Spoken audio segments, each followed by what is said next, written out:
De la mañana, esto es Noticias 180 minutos. A usted que nos sintoniza a través de las distintas plataformas que tenemos al servicio de cada uno de ustedes. Muchísimas gracias por continuar en sintonía. Es momento de entrevistas, tal cual Álvaro lo anunció antes del cambio. Voy contigo, Álvaro. Bien, efectivamente, ya está con nosotros Ana Matilde Gómez, como todos los martes. Raiza Banfield, nuestra primera invitada en Zoom en la mañana de hoy. Ella fue vicealcaldesa del Distrito Capital en la época en que se hizo un trabajo con el tema de los buhoneros de la peatonal específicamente. ¿Qué recuerda Raiza de lo que se hizo en ese momento? Bueno, buenos días a todos. Un placer saludarles y compartir con grandes amigos, Ana Matilde, Lisbeca. Hola, Álvaro. Bueno, lo primero y más importante es que hay que reconocer a José Isabel Blandón, que él reconocía que no todo lo sabía y se rodeó de un equipo de técnicos muy valiosos, cada uno en su expertise. Y en la dirección de social, que normalmente se usa, ¿sabes?, para dar ayudas y apoyos, realmente él tenía allí un equipo de sociólogos, sociólogas, muy preparados. Y porque además se había hecho un diagnóstico de la ciudad y uno de los principales problemas era la informalidad y el abandono del centro. Entonces, sabíamos que técnicamente había un potencial enorme para hacer cosas, pero socialmente no podíamos pasarle por encima a esas personas.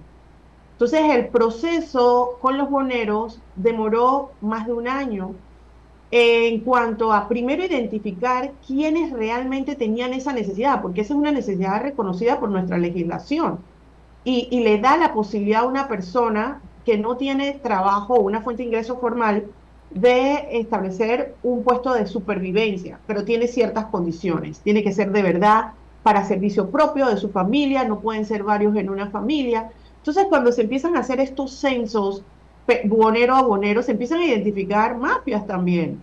El tipo que tenía 7, 10 puestos subarrendados, la señora que se lo había cedido a otra, la que trabajaba en el gobierno pero venía en la tarde y tenía el puestito. O sea, todas esas cosas fueron identificadas de manera que después de varios procesos de filtro, identificamos lo que realmente tenían una legitimidad para tener el puesto.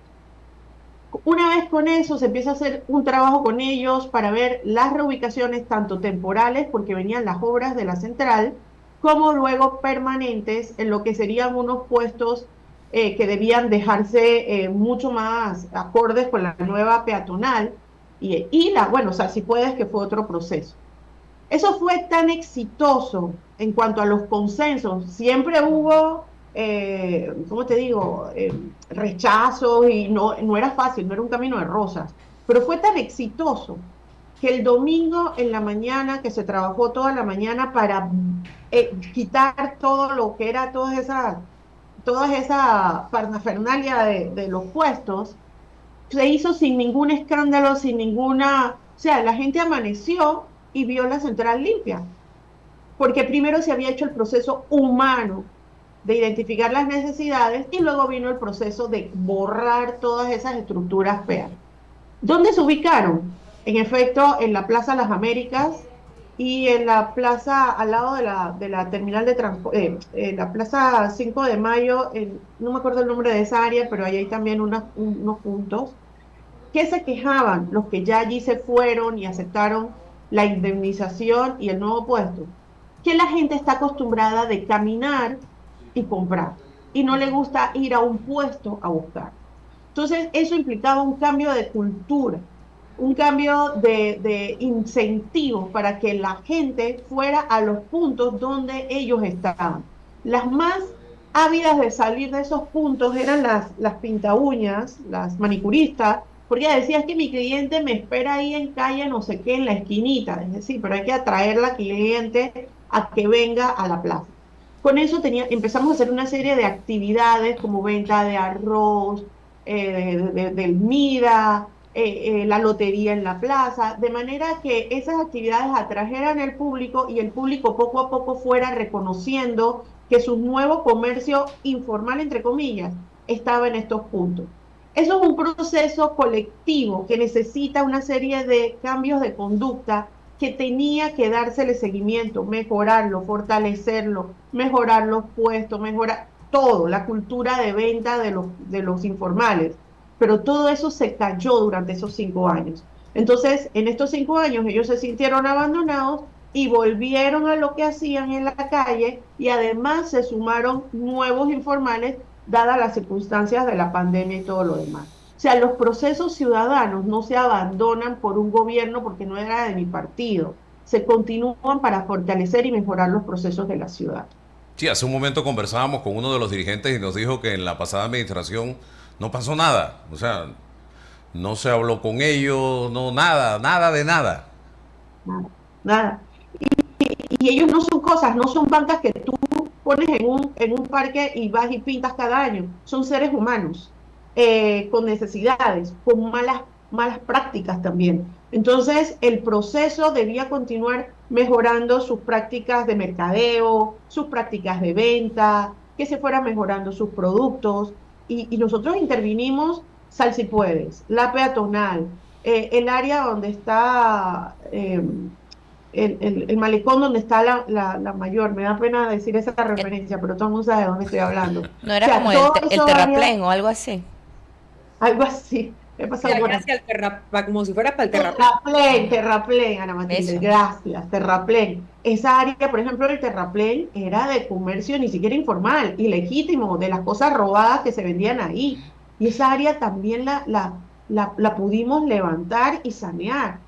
Entonces, y muchos de ellos, los que se identificaron que tenían productos como cosas de ferretería, de pintura, de mantenimiento, también se fueron a Plaza Las Américas. Ahora, había que contribuir con procesos, de hecho hicimos un par de capacitaciones en Plaza Las Américas para mejorar esas condiciones, tanto físicas como de habilidades de ellos. Por ejemplo, pusimos el centro ocular para el tema de renovación de anteojos.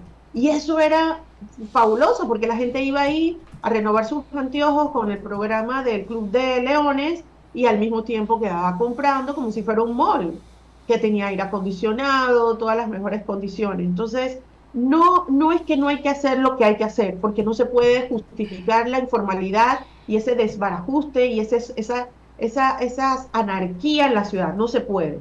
Pero los procesos sociales hay que llevarlos a la altura de la dignidad de las personas, porque son seres humanos. No, y lo que vimos ayer, Lisbeca, licenciada Ana Matilde y Raiza, cientos de funcionarios de las 26 juntas comunales afuera, y para todos quedó en la mente, afuera del edificio Atillo, para la gran mayoría de los panameños quedó en la mente de que todos eran botellas, cuando ahí había gente que no son botellas, que son funcionarios de las juntas comunales. Que hay botellas, sí hay botellas, pero no sé si esa era la manera como quebrar las botellas. Sí, a mí eso también, de hecho reconocí varias caras y al reconocerlas es porque las conocía de su trabajo y me dio mucha pena porque parecía como que, ¿quieres venir por tu plata? Ven a demostrarme que trabajas aquí. O sea, un tema, yo no puedo criticar, como te digo, el modo y el proceder de cada quien habiendo pasado por allí solamente por criticar. Pero sí cuestiono la manera, porque no son mulas, no son vacas, no son rebaños, son seres humanos. Había que romper las botellas, hay que romper las botellas, pero hay formas y hay formas. Y tú lo puedes identificar junta por junta, tú lo puedes identificar también en la plataforma de pagos, porque hay formas de verificarlo, tú lo puedes verificar a través de la Dirección de Recursos Humanos, o sea, un proceso un poquito más largo, pero ¿quién dijo que eso tenía que hacerse en 15 días bueno, y dejarlos así como expuestos, ¿no? Sobre todo a los funcionarios que sí están trabajando, que tienen muchos años de trabajar dignamente para el municipio. Yo creo que si el alcalde acepta un consejo que no ha pedido y el vicealcalde, hay caminos por los que ya hemos pasado, no todo lo que se hizo en el pasado estuvo mal, hay muchas cosas que se hicieron con éxito, que dejaron una huella positiva. Hay formas de aprender de este camino para hacerlo todavía mejor. Yo pienso y siempre aspiré a que las alcaldías que vinieran hicieran un trabajo mejor que la nuestra, y eso que me sentía bastante orgullosa de lo que habíamos logrado, pero se trabaja caminando sobre el camino ya construido y tomando todo lo bueno de ese camino para mejorarlo, porque la ciudad no es de un partido, no es de un gobierno, no es de un quinquenio, es un proceso evolutivo constante, y pareciera a veces que vamos, es 5 años para adelante, 10 años para atrás, 5 años para adelante, 15 años para atrás, y así no avanza la ciudad. Ana Matilde. Sí, Raiza, buenos días, qué gusto poder saludarte más cerca y a todos los oyentes y a ustedes, Álvaro y Lisbeica también. Mira, en efecto el drama que estamos viviendo era como una crónica de muerte anunciada, citando pues al gran escritor. Esto se veía venir. El día que alguien diga voy a poner orden, va a haber un gran desorden, Por va a haber supuesto. un caos. ¿Por qué? Porque han sido muchos años acumulados, muchas administraciones en las que, a pesar de querer hacer las cosas bien, como los que llegaban a las alcaldías tenían su capital político porque estaban comprometidos con sus partidos, con los que lo llevaron al poder, y porque tenían un trabajo político que también ha venido en desgaste por muchísimos años, era más difícil asumir una decisión radical cuando tú tienes una dirigencia política y unas bases políticas que te llevaron al poder y que además te demandan una atención. Es decir, el que está vinculado a un partido político no puede tomar una decisión radical como la que está tomando Mayer Mirachi, que no le tiene que rendir cuentas políticas a nadie. Vamos a entender eso. Políticamente también se funciona así. Y así funciona. Y los sistemas son, eso no es nada ni malo ni bueno. Eso es lo complicado de estar en la política, porque también se puede hacer política de buena manera y cumplir con tus bases y con tu dirigencia sin estar en el clientelismo, ¿ok? Así que eso hay que tenerlo como en contexto, hay que ubicarse en lo que estamos viviendo.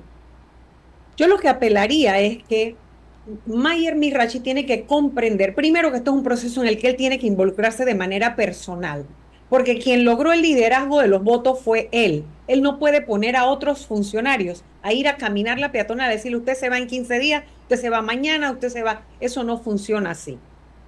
Parte de su liderazgo no es solo el liderazgo de las redes, y yo soy y yo y brillo, y Panamá va a brillar, y porque brillo yo, y porque yo soy Mayer.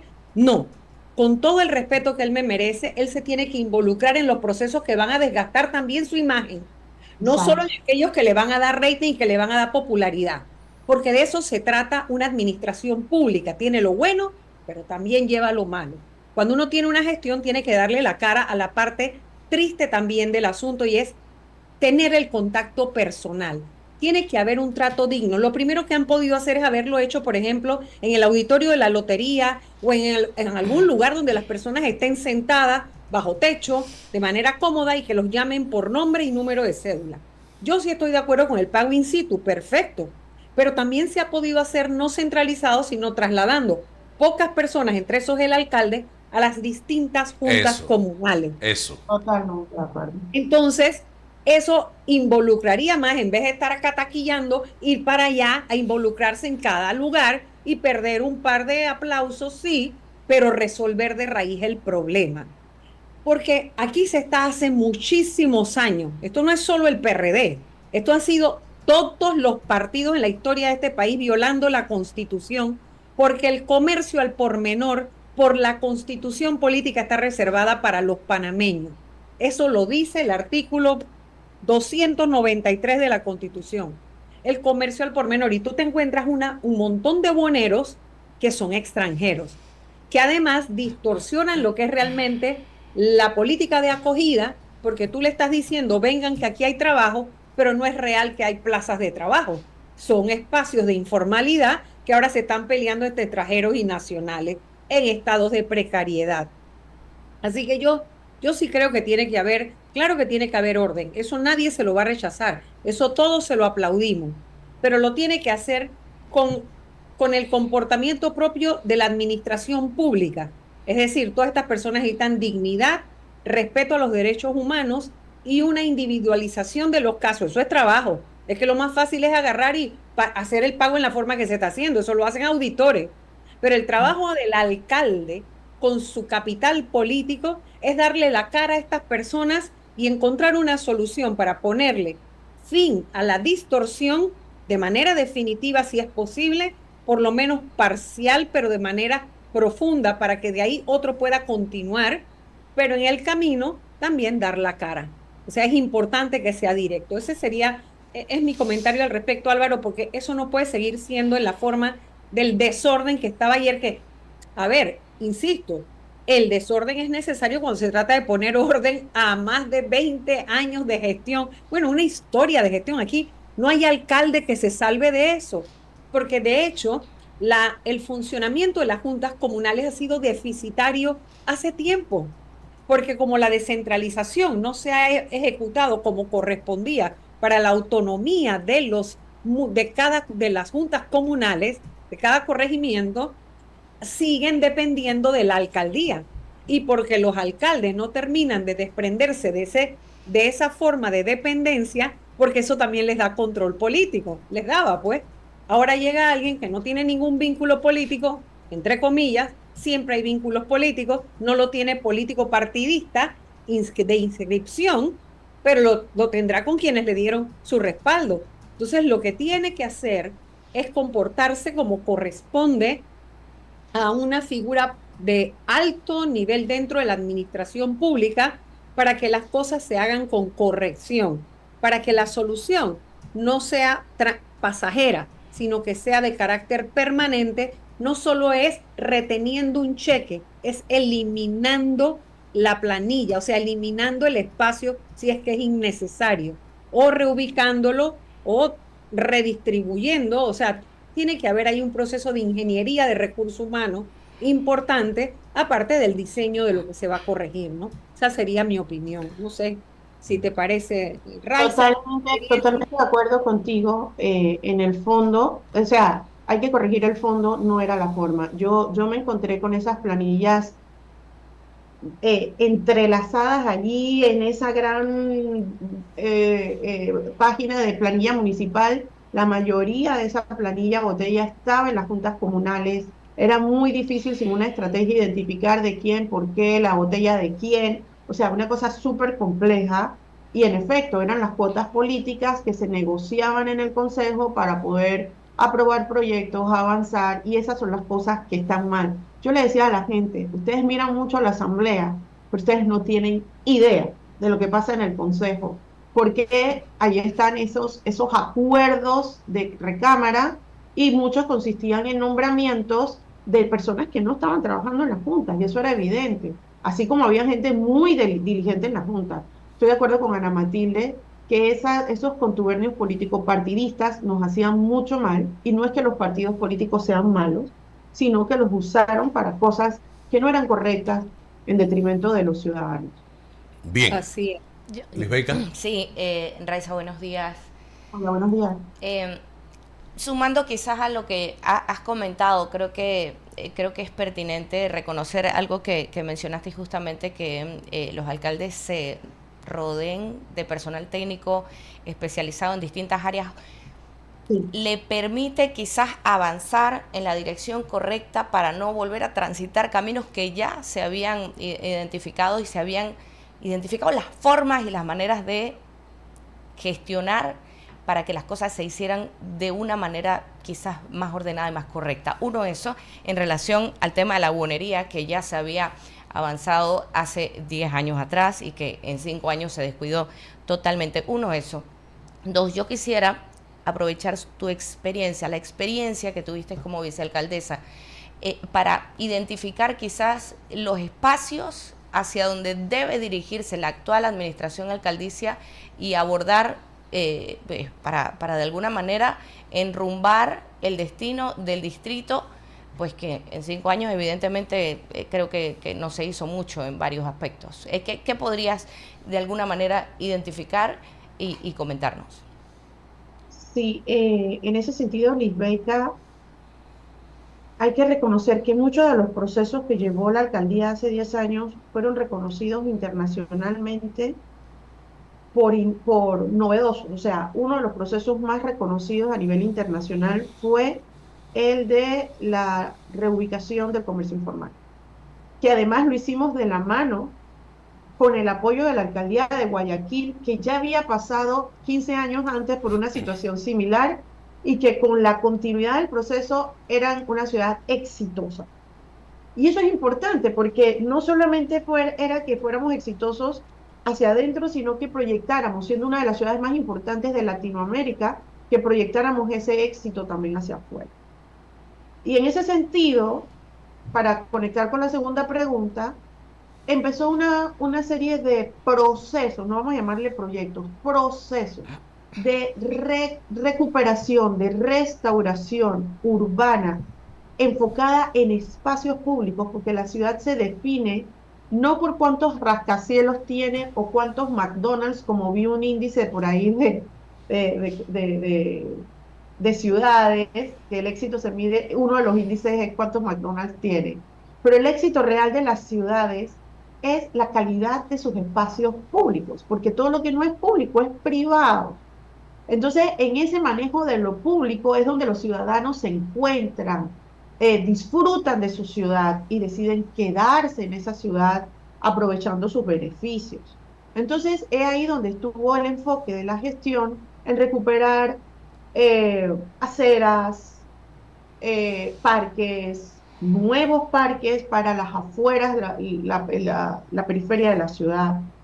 Entonces, yo digo, lo ideal hubiese sido que estos 5 años hubiese sido para reforzar lo que ya se hizo, lo que ya se había hecho, pero mucho de eso se ha perdido, como la peatonal, como el Parque Norte, aceras en el centro histórico, el centro urbano de la ciudad y el proceso de seguir con las aceras. Pero hay que enfocarse en la periferia de la ciudad. Yo lo hubiera visto como la segunda etapa del proceso, que así como los primeros 5 años nos enfocamos en recuperar el centro urbano y tenía un sentido. ¿Por qué? Porque todo el mundo vive en las afueras de la ciudad, pero todos trabajan en el centro. Y en la medida que mejorábamos el centro, mejorábamos las condiciones indirecta y directamente de todos los ciudadanos del distrito. Pero ahora había que enfocarse en mejorar esas mismas condiciones hacia las periferias. Los parques que se necesitaban, como el Parque Norte, el Parque del Este, el parque hacia Las Garzas y Pacora, que ya estaban globos de terreno identificados para ese desarrollo. ¿Y por qué es importante? Porque un parque incide en la salud, en la vida de las personas, de las familias, de los niños, de su seguridad.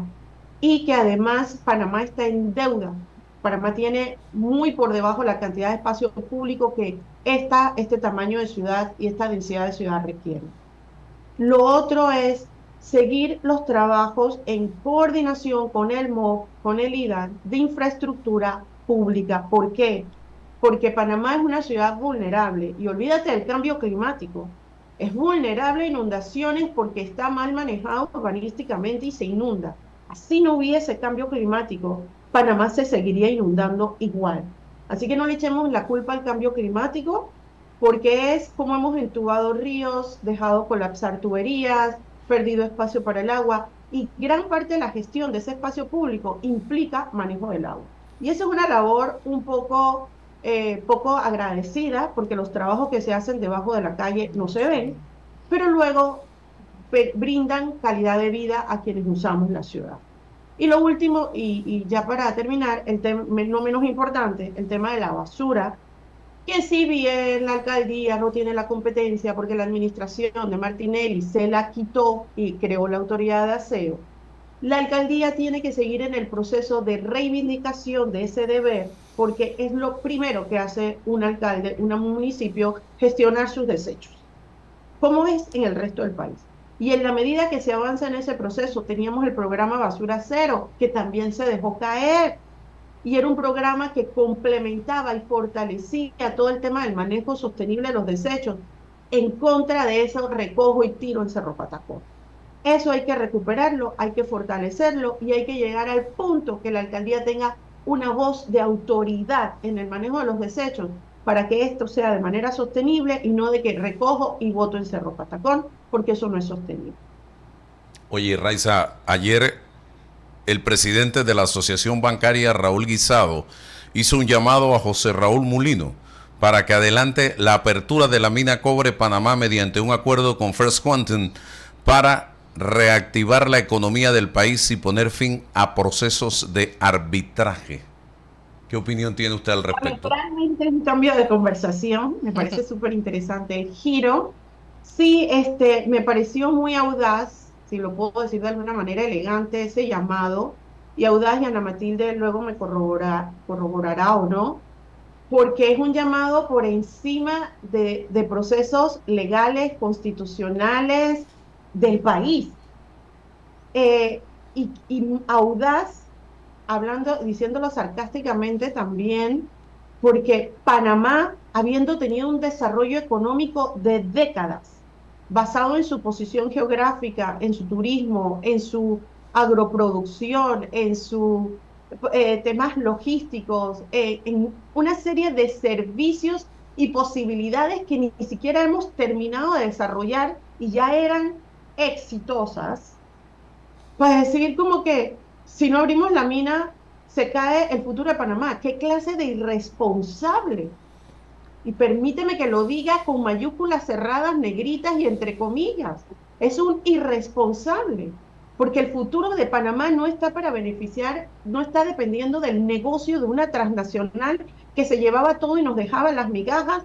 Además, los daños, como está evidenciándose en la situación actual, que los muertos que han estado en el área minera están relacionados a la contaminación del agua por metales pesados y otros componentes, y sino que el Ministerio de Salud haga la auditoría como corresponde.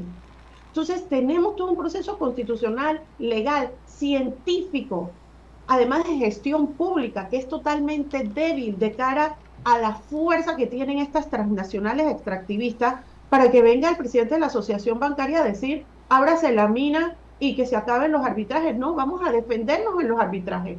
Vamos a demostrar los daños que nos hicieron. Vamos a demostrar las violaciones en las que incurrieron y el contubernio en que entró el sector panameño que apoyaba esas violaciones.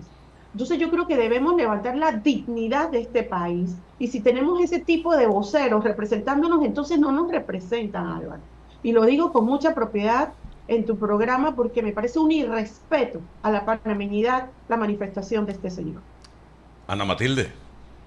Mira, yo que conozco a Raúl Guisado, que quedé sorprendida, obviamente. Él es un hombre bastante correcto. En algún momento de la historia fue mi jefe, de esa trayectoria larga que tengo yo laboral, y me sorprendió porque nadie está por encima de la ley. Entonces, el llamado de Raúl está totalmente fuera del margen de la ley, no solamente por lo que mandata la Constitución, no solamente porque tenemos aprobada la ley de moratoria minería metálica, sino porque el fallo de la Corte Suprema de Justicia es muy claro y es final y es definitivo y es de obligatorio cumplimiento para todos. Él lo podrá haber dicho tal vez y eso le traiga mucho aplauso en el foro en el que él se mueve, porque es un foro totalmente privado, un foro totalmente mercantilista, un foro que está viendo el negocio. Pero nosotros tenemos que funcionar como una nación, y como nación que somos nosotros no podemos obviar las decisiones que ya están en firme para un paso como este. Ahora, el sector privado puede decir lo que se le ocurra. El presidente es el que no puede funcionar, a pesar de esa frase tan reiterada de él, la reiteró en Mercosur, la dijo en su discurso de toma de posesión, de que este es un gobierno de corte privado o de corte empresarial, perdón, de corte empresarial. Yo eso exactamente no sé qué significa, porque la administración pública es una sola y se gestiona tal como lo establece la Constitución y las leyes. O sea, las prácticas del sector empresarial o privado no se pueden trasladar así simplemente porque sí o porque usted no sepa cómo funcionar administrativamente de acuerdo a la cosa pública. Entonces, uno no puede estar improvisando. Todo eso que en el sector privado lleva a la gente al éxito, esas iniciativas en el sector público te llevan a la cárcel. Así de sencillo. Porque los procedimientos y los pasos en la administración pública, todos están escritos. Si no les gusta, entonces vayamos a la reforma. O reformamos la ley o reformamos la Constitución. Pero en este momento no es un llamado del sector privado lo que puede aupar o hacer que el presidente de la República viole la Constitución, la ley y el fallo de la Corte Suprema de Justicia.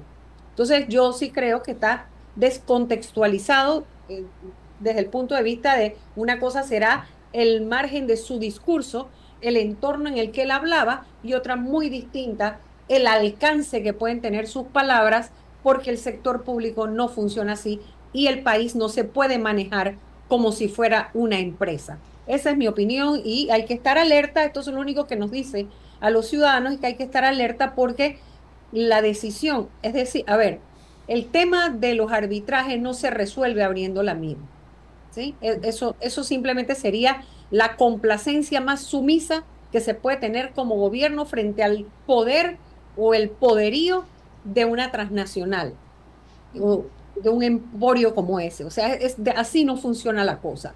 Esto necesita llevar pasos, como él dijo el señor presidente, y yo espero que él se mantenga en eso. Su primer paso es una auditoría independiente, aunque él no la llamó independiente, dijo por expertos internacionales, ¿sí? Yo pensaría que tiene que ser internacionales y locales. Que no nos iba a costar ni un centavo, dice. Y que además nos iba a costar. Pero eso no lo hemos visto todavía. Y esa debería ser la primera acción de cara a cualquier decisión, porque además fue su compromiso en su discurso de toma de posesión. Así que lo que diga el presidente de la Cámara de Comercio, lo que diga el presidente de la Asociación Bancaria, lo que diga el presidente de la PEDE, lo que diga, todo lo que diga el sector privado, está bien escuchar porque todos somos parte de una misma sociedad. Pero eso no implica acometer los pasos de acuerdo como si esto fuera una empresa privada, porque aquí hay reglas que rigen el servicio, el sector público, y tenemos que respetar la Constitución, el fallo de la Corte y la ley. Bueno, quiero cerrar, Raiza, con tu visión sobre este debate que ha surgido con relación al corredor del Caribe. ¿Por qué?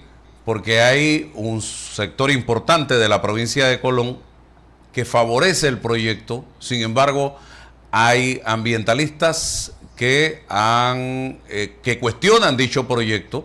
Incluso esto está en manos de la Corte Suprema de Justicia si se avanza o no con el mismo. Sí, yo creo que Panamá y parte de todo lo que hemos discutido esta mañana se resume en esta frase: Panamá adolece de una visión de desarrollo sostenible. El desarrollo sostenible no es un tema de ambientalistas y de dónde siembro el árbol y si limpio la playa y cómo recojo la basura. El desarrollo sostenible es una visión hacia dónde vamos haciendo mejor uso y aprovechamiento de nuestro patrimonio natural, de nuestro entorno, de nuestros recursos, para mejorar la calidad de vida de todos sin afectar el entorno en el que vivimos y de los que van a venir. Con esa premisa en mente, muchos de nuestros procesos se redirigirían a mejorar la calidad de vida sin afectarnos como finalmente estamos haciendo. Y la provincia de Colón es la mejor muestra de ello. No ha habido una provincia en que se han hecho más inversiones después de la ciudad de Panamá, particularmente desde el sector privado, que la provincia de Colón. Puertos, el mismo canal, centros comerciales, y no hay una provincia más pobre. Es de las más pobres de las más pobres. Además que es pobre económicamente, es pobre ecológicamente porque la hemos ido empobreciendo. Hemos acabado con los manglares que la protegían de inundaciones. Hemos estado acabando con ecosistemas que eran sistemas claves para la sostenibilidad de esa región. Y ahora llegamos a un lugar donde todavía tienen bosques de vital importancia. Lo que pasa es que a veces la gente no entiende que de ese bosque viene tu agua, tu oxígeno, tus productos que te comes. Y en la medida que lo fragmentas, llegan las plagas, llegan otras especies que acaban entonces con lo que tú tienes que sustenta tu vida. Tú tienes la carretera de Sabanitas, Álvaro, que te lleva al mismo punto, que necesita mejoras, que necesita intervención, que necesita corregir una serie de irregularidades que tiene la vía, pero ya está, ya existe. ¿Cómo mejorarla? Da la impresión que esta nueva carretera, llegando a ese mismo punto, obedece a un interés de desarrolladores turísticos que no quieren pasar por ese enredo de Sabanitas. Vámonos por una carretera para el turismo, para el bienestar. Ni ver la pobreza, Raiza, ni ver la pobreza que ellos mismos han generado. No quiero ver a los pobres del camino, los voy a llevar a mi hotel 5 estrellas en medio del bosque, fragmentando, rompiendo, acabando con un ecosistema importante. No podemos seguir actuando así. ¿Qué pasa después que haces esa carretera? Empiezas a lotificar todo a lo largo de la carretera. Y ahí se acabó la fortaleza de ese ecosistema que sustenta parte de toda esa región. Aquí la provincia de Colón no se puede seguir viendo como la finca de alguien que quiere lo que sea para desarrollar lo que le dé la gana. Hay que verla como un socioecosistema donde hay seres humanos que se deben ver beneficiados, pero donde la naturaleza es su mejor soporte para esa visión de desarrollo. Y mientras sigamos haciendo así, avalando proyectos porque es el amigo el que financió la campaña, el que está cerca del poder, vamos a seguir deteriorando y destruyendo este país pequeñito, rico, pequeñito, pero que empobrecemos con el saqueo de sus recursos, no para el beneficio de todos, sino para el de algunos cuantos. Bueno, gracias Raiza por estar con nosotros esta Gracias a mañana. ustedes, un placer compartir esta mañana. Buen día. Excelente día. Vamos a deportes. Regresamos porque queremos hablar acá con Ana Matilde Gómez y también vamos a llamar a Luis Duque para ver qué está pasando allá dentro de la Asamblea Nacional de Diputados. Y así, un poco la experiencia de Ana Matilde con la del nuevo diputado Luis Duque.